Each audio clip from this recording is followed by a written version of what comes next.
नमस्कार, आप देख रहे हैं एनएफ न्यूज। मैं हूं आपके साथ रोहित।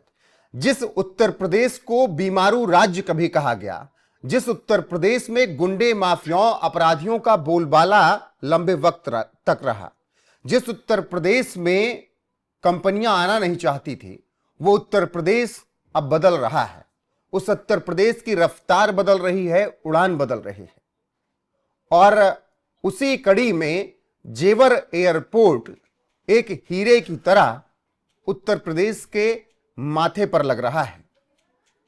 जेवर एयरपोर्ट से क्या बदलेगा, कितनी नौकरियां निकलेंगी और कितना विकास होगा नोएडा, ग्रेटर नोएडा, गाजियाबाद, दिल्ली एनसीआर से सटे हुए इलाकों और उत्तर प्रदेश की जीडीपी में कितना योगदान होगा जेवर एयरपोर्ट का, इसी पर चर्चा करेंगे।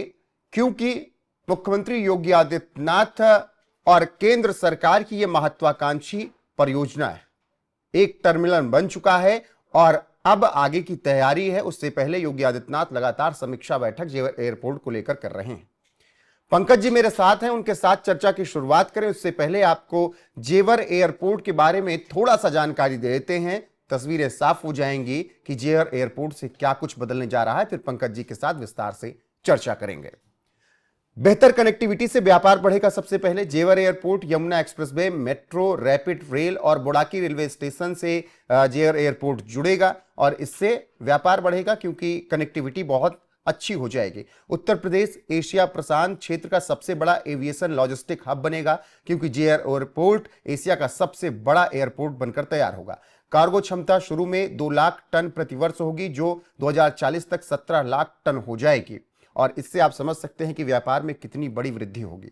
नोएडा, ग्रेटर नोएडा क्षेत्र में 1 लाख करोड़ से अधिक का इंफ्रास्ट्रक्चर आधारित आर्थिक विकास शुरुआत में ही हो जाएगा, भविष्य में यह बढ़ता जाएगा। जेवर एयरपोर्ट से आईटी, डेटा सेंटर और रियल एस्टेट जैसे क्षेत्रों में निवेश बढ़ेगा।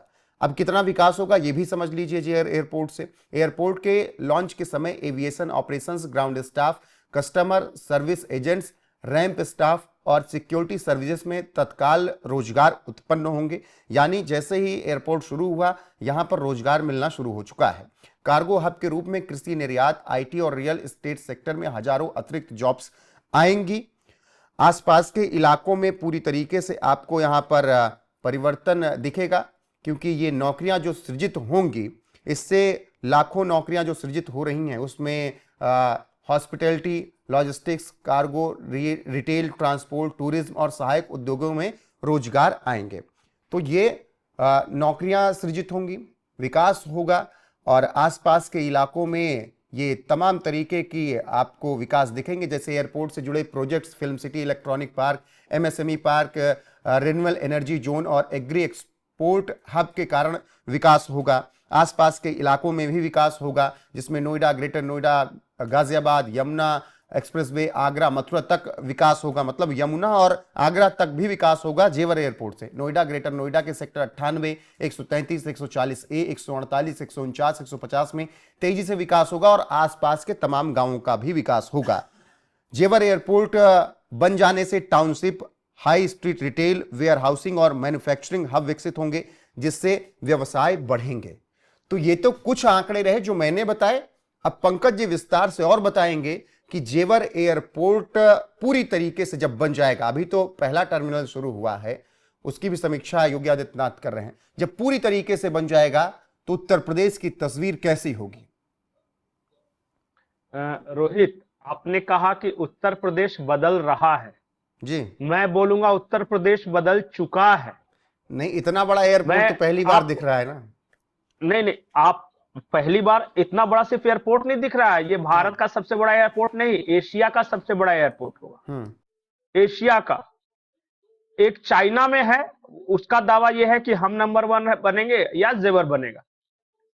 आपको मैंने क्यों कहा कि उत्तर प्रदेश बदल चुका है जी। भारत में सबसे अच्छी सड़कें अगर किसी राज्य में है तो वो उत्तर प्रदेश में है। भारत में सबसे बड़ा मोबाइल मैन्युफैक्चरिंग प्लांट अगर किसी राज्य में है तो वो उत्तर प्रदेश में है। भारत में सबसे ज्यादा टूरिस्ट अगर कहीं आते हैं तो वो उत्तर प्रदेश में है। अब और सबसे बड़ा एयरपोर्ट के बारे में हम अभी चर्चा कर ही रहे हैं, अब और कितना बदलाव चाहिए? मतलब कि सेकंड पोजीशन पे है फास्टेस्ट ग्रोइंग स्टेट्स में तमिलनाडु के बाद उत्तर प्रदेश, यही दोनों में अभी कंपटीशन चल रहा है जी। आपने विकास के मामले में राजस्थान, गुजरात, इन सबको पीछे छोड़ दिया है। तो ये 8 साल में जो कैसे राज्य संभव हुआ कि उत्तर प्रदेश बीमारू राज्य से विकास वाला राज्य बन गया? ये जो अगर उदाहरण अगर कुछ मैं दुनिया में कहीं सोचूं कि कौन सा ऐसा इस तरह का परिवर्तन हुआ था, तो एक मुझे सिर्फ सिंगापुर याद आता है। आबादी के लिहाज से उत्तर प्रदेश 22 करोड़ का राज्य है, याद रखिएगा। 25 तक पहुंच गए। अब 25 तक, ये दुनिया का 9वां सबसे बड़ा देश होता अगर अलग देश होता तो। और उस देश का पूरा कायाकल्प कर देना। इंफ्रास्ट्रक्चर के मामले में देखिए, आप टेक्नोलॉजी के मामले में देखिए, टूरिज्म के मामले में देखिए, लॉ एंड ऑर्डर के मामले में देखिए, गरीबी रेखा से ऊपर उठे लोगों की संख्या के बारे में देखिए, तो Uttar Pradesh is like phenomenal.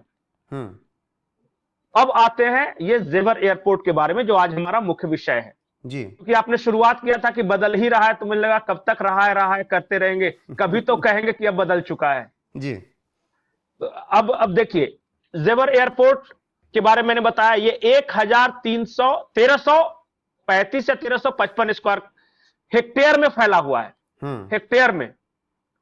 और ये भारत का पहला ऐसा एयरपोर्ट है जिसमें मल्टी कार्गो टर्मिनल्स भी हैं, 28 हैंगर्स हैं, जिसमें डोमेस्टिक एयरलाइंस है, इंटरनेशनल एयरलाइंस है, और तो और जो आसपास के छोटे मोटे देश है ना, उनको भी अगर कहीं सामान भेजना हो तो ट्रांजिट पोर्ट के रूप में इस एयरपोर्ट का इस्तेमाल होगा जी। पंकज जी, आप आगे और डिटेल में बताएं, मैं थोड़ी सी जानकारी दर्शकों को और भी दे दूं। एयरपोर्ट से ही थोड़ी दूरी पर बोड़ाकी रेलवे स्टेशन भी पूरी तरीके से बदला जाएगा, जो अभी एक हॉल्ट है छोटा सा, वहां पर 13 प्लेटफॉर्म बनाए जाएंगे और अगले 3-4 सालों में वो काम पूरा कर लिया जाएगा, जो कि जेयर एयरपोर्ट से कनेक्ट होगा। और बोड़ाकी रेलवे स्टेशन पर, रेलवे स्टेशन के साथ ही मेट्रो वहां पर पहुंच ही रही है रैपिड रेल के साथ। इसके अलावा ISBT भी बनेगा बोड़ाकी में, वहीं ग्रेटर नोएडा में। तो एक ही छत के नीचे आपको सब कुछ मिलने जा रहा है, बोड़ाकी में रेलवे स्टेशन, फिर मेट्रो, फिर ISBT और फिर जेयर एयरपोर्ट थोड़ी दूरी पर। तो ये जो कनेक्टिविटी होगी सबकी, इससे कितना बदलाव देखने को मिलेगा और क्या परिवर्तन आएगा इससे?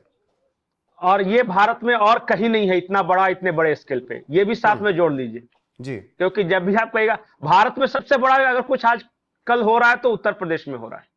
आपको क्या लगता है सबसे बड़ा रेलवे, सबसे बड़ा ये एयरपोर्ट सबसे बड़ा, उसके बाद 13 प्लेटफॉर्म का railway station, metro station, road connectivity कई तरफ से, और रोड भी ऐसा जो यूरोप के स्टैंडर्ड का, उससे बेहतर।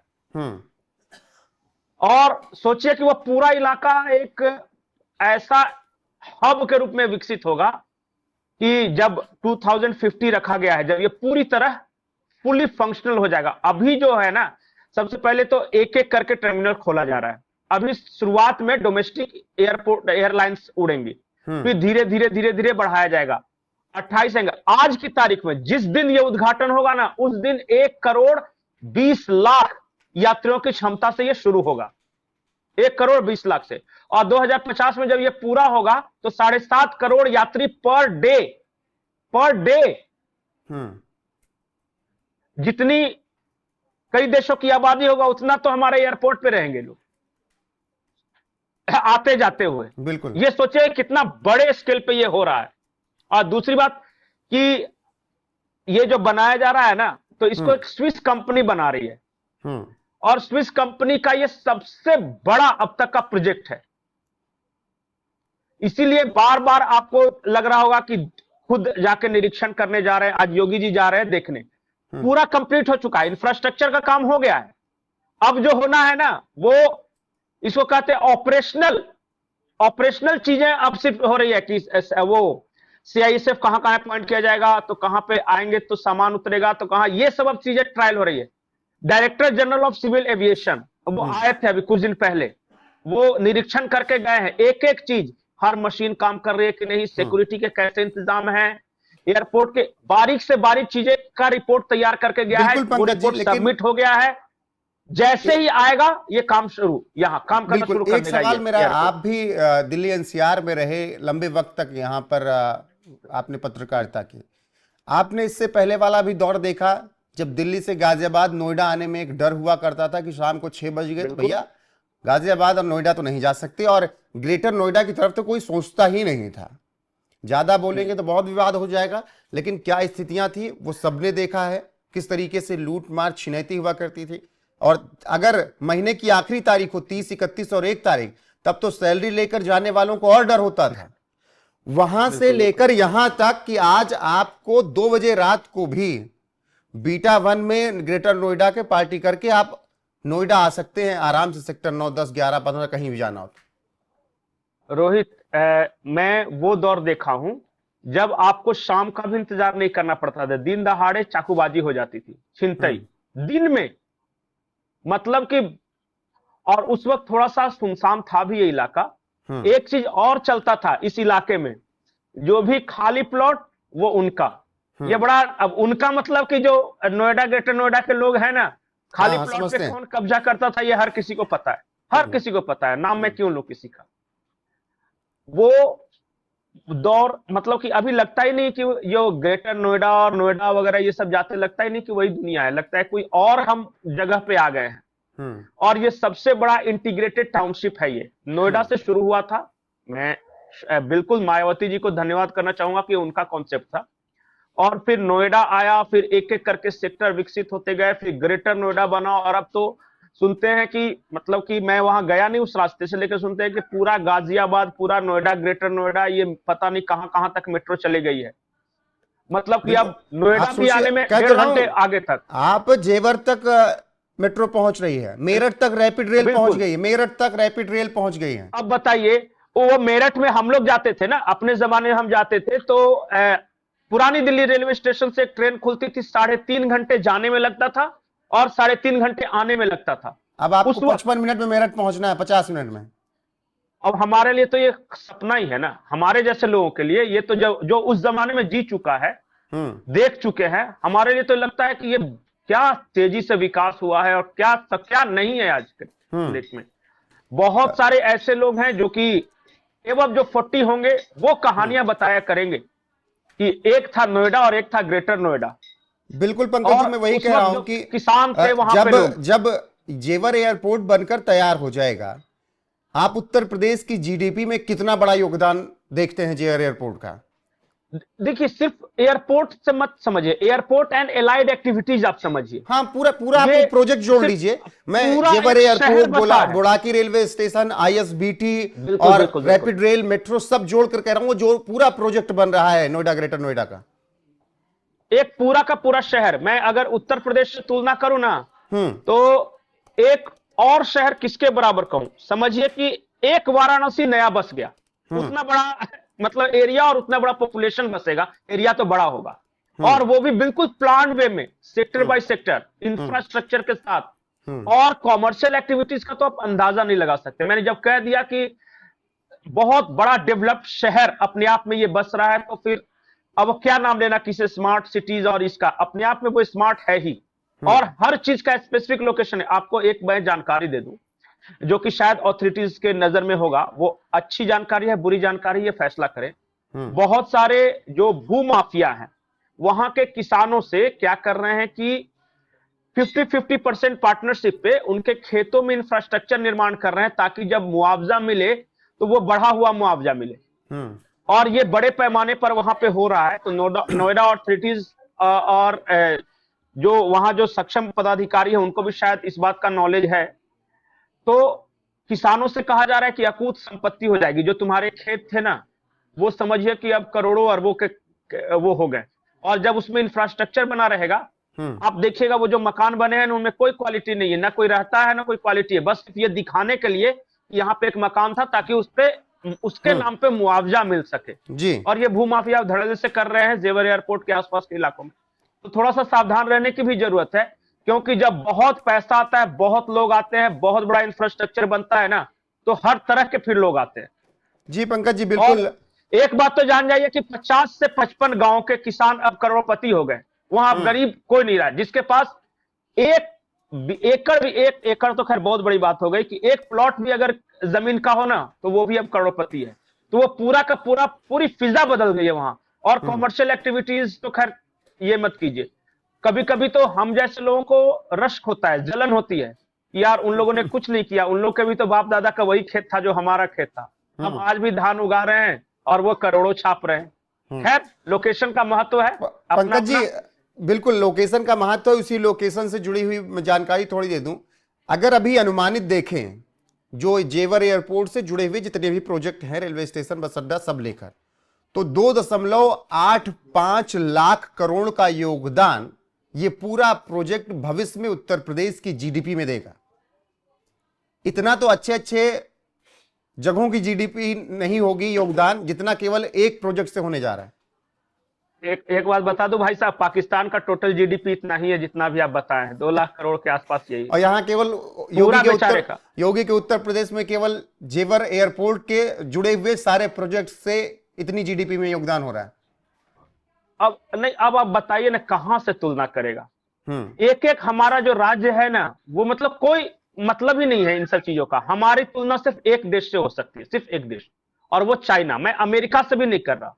अमेरिका जो ऑलरेडी जो डेवलप हो चुका है ना, तो उसका सिचुएशन आया। मैं पिछले महीने के आंकड़े देख रहा था, उसका जीडीपी ग्रोथ रेट 2.8% तक पहुंच गया है।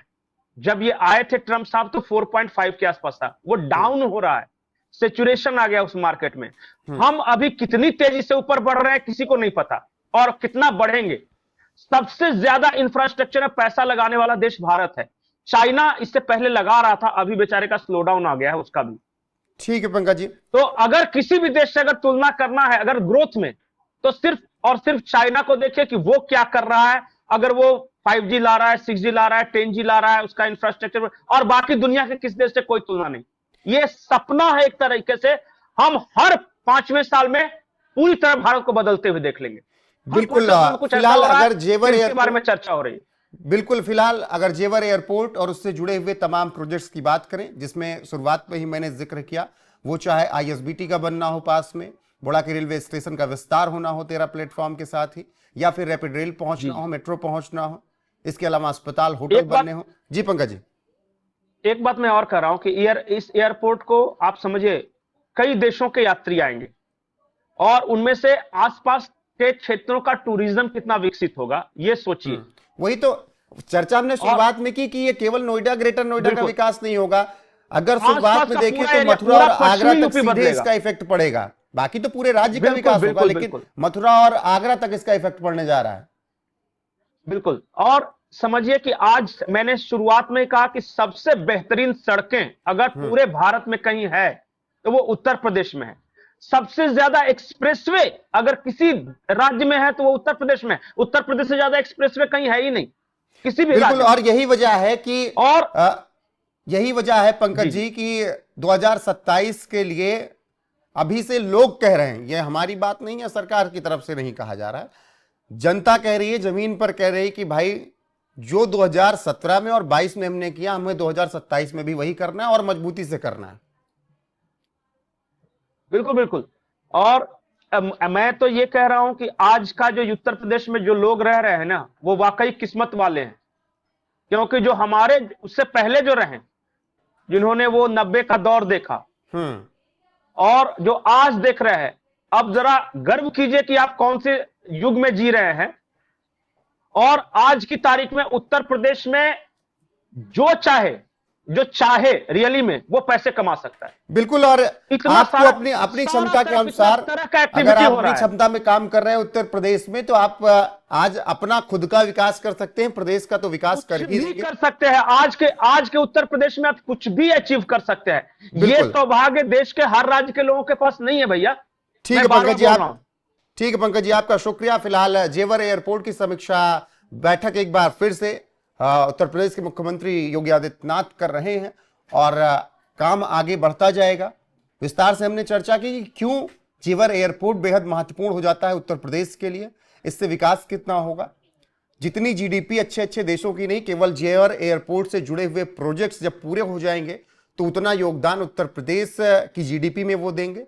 लाखों नौकरियां सृजित होंगी। फिलहाल तो हजारों हो चुकी हैं, लगभग 10,000 के साथ ही नौकरियां अभी हो गई हैं जो लोगों को मिल चुकी हैं। लाखों नौकरियां सृजित होंगी। पंकज जी ने वो भी पहलू रखा कि थोड़ी समस्याएं जो हैं वो किस वजह से हैं, उस पर भी ध्यान देना होगा प्रशासन को भी, और आम किसानों को भी। बाकी आपको इस प्रोजेक्ट पर जो योगी आदित्यनाथ के राज में काम हो रहा है उस पर क्या कुछ कहना है, कमेंट सेक्शन में जाकर बताइएगा जरूर। वीडियो को शेयर कीजिएगा, लाइक कीजिएगा, चैनल को सब्सक्राइब करना ना भूलिएगा।